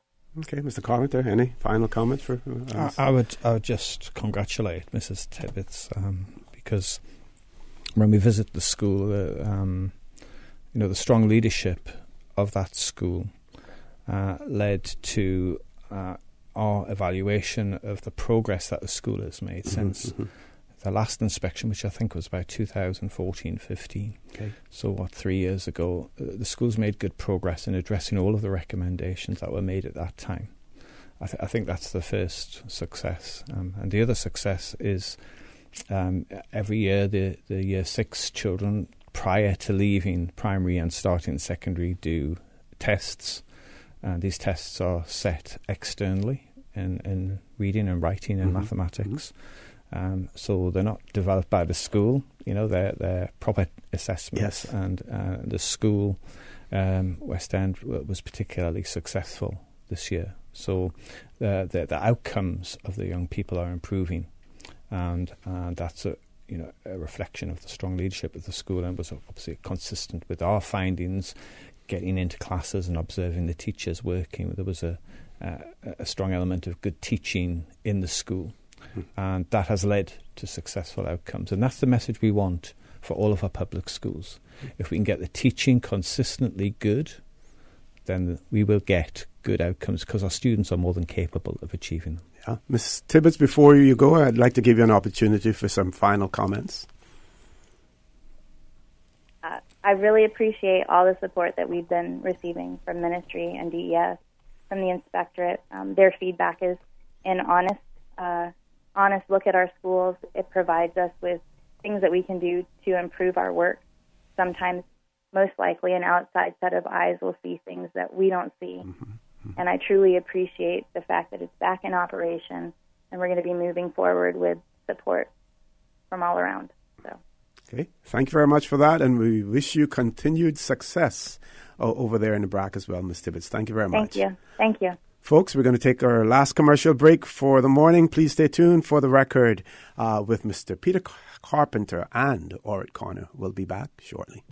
At Seaboard Marine, customers often ask us questions about their shipments. Can you explain what a less than container load is for shipment and what your minimum charge is? Sure. A less than container load, or LCL, is any overseas shipment that does not require the full space of a container. At Seaboard, we have great rates for small packages. Just let us know the dimensions of your package and we'll help you out from there. Shipping shore to shore, Seaboard.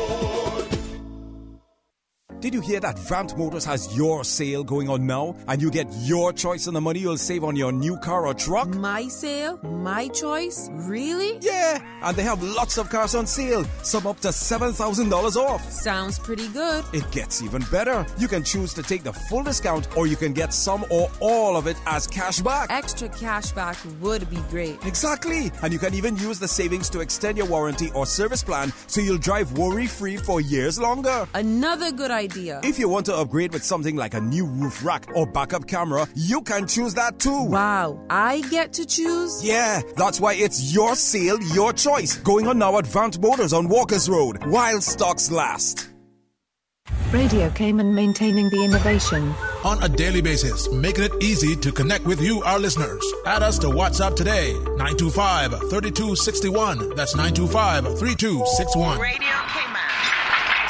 Send a text or voice note. Can I send a request, please? You don't really have to ask us. Just send a request. This is a shout out to my ex. Radio Cayman, the voice of the Cayman Islands. Radio Cayman, maintaining the innovation. Initiating system. For information that matters. For the record, with Orrett Connor. Continues right now on Radio Cayman. Good morning and welcome back to For the Record. In the studio with me this morning, we have Mr. Peter Carpenter, who's the Chief Inspector and the Director of the Office of Education Standards. You may know it as the Schools Inspectorate. And Mr. Carpenter, that conversation with Ms. Tibbetts was quite enlightening, as well. And obviously, the way that she speaks, she's quite intelligent, knows her area. And we see that the success that she has achieved since the last inspection that was done at that school as well. Now, how do we take people? Are we able to get people like Ms. Tibbetts, into the system, into the inspectorate? Can a person who is a principal at a school also be an inspector and double those responsibilities? Absolutely, and we think this is really important moving forward. We have something called an associate inspector program, which does exactly what you've described, and we started this just last academic year, and we've 8 colleagues from private schools and public schools and Cayman, mainly of Cayman nationality. And these colleagues are currently working in school like Mrs. Tibbetts in a senior role. And over the summer, we've been doing some professional development work with them about inspection, about this framework we've been talking about today, how we do inspections, the professional conduct of inspectors. When they return back to school in later in September, we'll run a 2-day training course for those colleagues, looking in greater depth at the work of the inspectorate. And following their satisfactory completion of assessments in those 2 elements, then we will deploy them onto an inspection in January to March 2019. And we'll get them to shadow an experienced inspector so that they gain experience in the field, if you like, to understand our work when we actually visit a school. So this is an exciting development for us because we feel it's really important to build the capacity of the inspectorate moving forward. We're such a small team at the moment, but having a team of associate inspectors that we can deploy into different segments of the education system is really important. They bring that school-based expertise, so colleagues like Mrs. Tibbetts, who knows what it's like to run a school, who understands the pressures and challenges and opportunities. Seeing good practice in other schools brings benefits to those colleagues, and also their expertise supports the school that's been inspected. Having a practicing educationalist on the team is very important. Now, we all inspectors, I should add quickly, we are experienced educators. We've been teachers and principals in our career. But it's also important in the balance of the team to have colleagues who are working currently in the school context. That brings that immediacy and that up-to-date knowledge to help us all moving forward. Okay. One of our listeners wanted to know whether or not the current curriculum is best suited to meet the standards that you've been discussing. If not, what areas is it weak in, and how can we improve the curriculum, or whether we should even look at changing the curriculum? Mm. That was a key finding from the inspections last year in the government primary schools. Clearly, we visited 10 schools and looked at the curriculum that was provided there, and we did find that the curriculum, in our view, required a systematic and holistic review. There were gaps. We were talking before about the breadth and balance. There was gaps in the subject knowledge. There was repetition of content we found. So children doing work on electricity in year 4 and then doing it again in year 6. That was an example finding from the inspections. So I would agree with the listener that the public school curriculum in the primary sector requires a review. Now, we wrote this in our annual report in 2018, which is published. I know the Minister has read that and has commented and has plans to develop the curriculum as a consequence of that. Now, the direction it takes, that's a ministerial decision. But clearly it's a very important one, because the primary curriculum in the public schools provides the groundwork, the key skills and the core skills that the young people need to be successful. And we need to make sure they have a curriculum that's engaging, that's broad and balanced, as I've described. Okay. One of our listeners says, perhaps I missed the discussion about preschool learning, but feel that this topic would be a good lead on from today's discussion. There is a specialist in the department in this area. Is there a specialist in the department in this area, and many excellent teachers who could contribute to the topic? As the preschool age is so crucial to children's development, I think a focus here would help parents become more involved in their child's development right from the onset or the outset. I would agree. I think that's absolutely true. And our inspections are comprehensive. We look at early years centres on Cayman, of which there's about 20, 25. We would visit all of those centres within the next 2 years, and we report. Clearly, the curriculum's different for little children, and many aspects of the style of teaching is different. But this framework is appropriate to all. We look at the early years curriculum, which is defined by the Cayman Islands government, and we would inspect against that, the degree to which the early years centre is delivering that curriculum. But we also have children of early years age in the primary school context. Many of the schools have reception classes. Some of the private schools have early years sections as well. Mm-hmm. So whichever context we visit the establishment, whether it be an early years discrete centre or early years within a school, we will report on it. And in terms of the staffing and skills, our team have early years experts. I was a head of a school that had an early years section, and my colleague, a senior inspector, came from Jamaica actually, and she was working in the early education department of the inspectorate in Jamaica.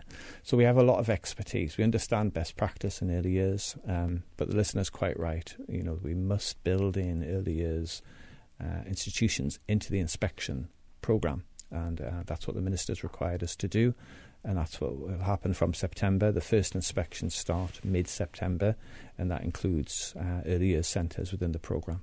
Okay. My final question to you has to do with the independence of your entity, how independent it is. I was trying to recall, I do recall some talk a few years ago about a report that hadn't been made public simply because there was disagreement in terms of the content of that report. Probably not during your tenure, but let's talk about the independence of your entity and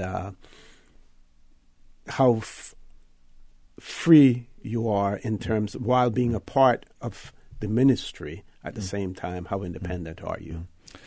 prior to my arrival, the Minister made the decision to move the inspectorate out of the Ministry of Education. And I think that was for the reasons that you've described. I'm not sure, but it certainly gives us that objectivity. We can comment with an independent view about the implementation of ministry policies and guidance and practice. And yet, I would also say we've been able to maintain a very professional and robust relationship with colleagues in the Ministry of Education and also in the private schools.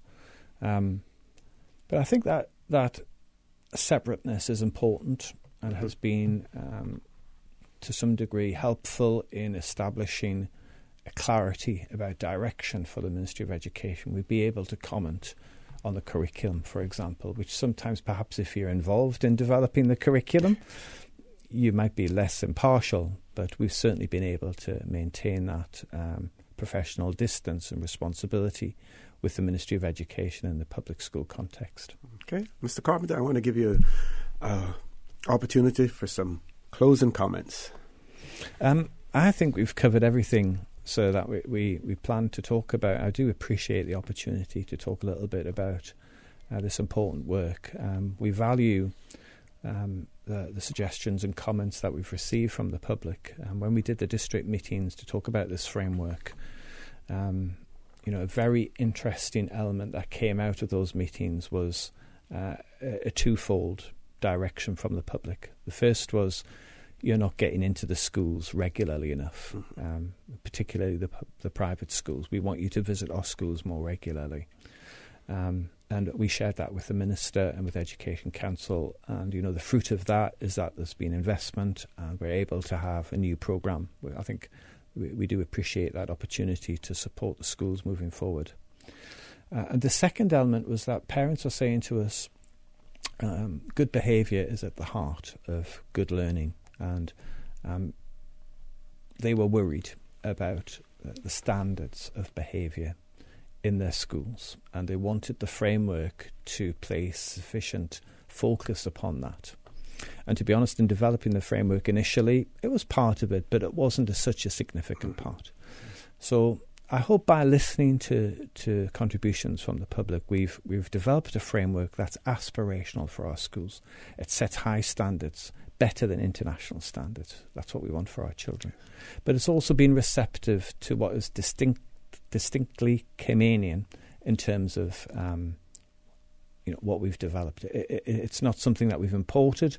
It's been adapted and developed by listening to the contributions of professionals and also, importantly, members of the public at the district meetings. So I do appreciate that opportunity to speak to them and listen to them. Thank you very much, and I'm sure that our listening and viewing audience appreciate your delivery in terms of this topic as well, the clarity with which you have come across and explain things to our listeners, be they laymen or professionals. And I want to thank you very much for that. I want to thank you, our listening and viewing audience, for allowing Radio Cayman and by extension For the Record into your homes, into your vehicles, as you traverse the busy roads of the Cayman Islands into your places of work, whether it be an office cubicle or if you're working in the outdoors. I also want to remind you that we are our brothers and our sisters' keepers. There is always someone out there who's less fortunate than we are, and I ask you to extend a helping hand to them. If you can't do that, then I suggest you donate to a worthy charity, because we always want to consider those who need, not necessarily those who want or even those who crave. I say to you, have a great day. Continue to support your radio station, Radio Cayman. Join Sterling Dwayne Ebanks at 12 noon, 12:15 for Talk Today. And as usual, we ask the good Lord to bless these three beautiful, wonderful Cayman Islands. And I also want to thank Miss April Tibbetts for joining us this morning as well, and to wish her continued success in the sister islands as well. God bless.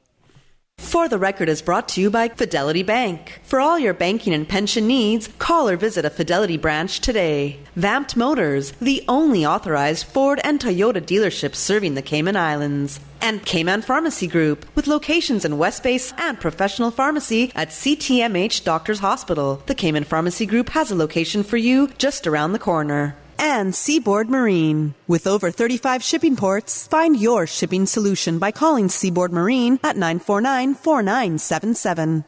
Oh, Cayman moon. The voice of the Cayman Islands, Radio Cayman. Shining down from above. We love our listeners. Radio Cayman in the Cayman Islands.